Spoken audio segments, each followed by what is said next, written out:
Isa po itong maliit lang na itim na bato. Pero tumitimbang po siya ng 250 grams. Ayan. At hindi lang po yan. Isa po yung magnetic. Ang tawagin po ay parang meteorite. Sana nga. Tingnan yung mga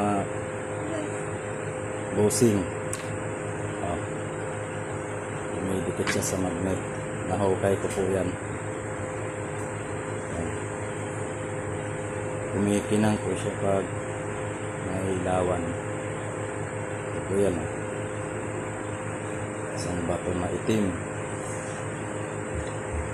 Ayan, napakaliit lang po niyan pero ang bigat niya ay tumitimbang ng 250 grams. Ayan po. Para siyang bulalakaw. Bato na bulalakaw. Di kaya ay batong kidlat ba yan? Ayan po siya. Maliit lang siya pero tumitimbang siya ng 250 grams.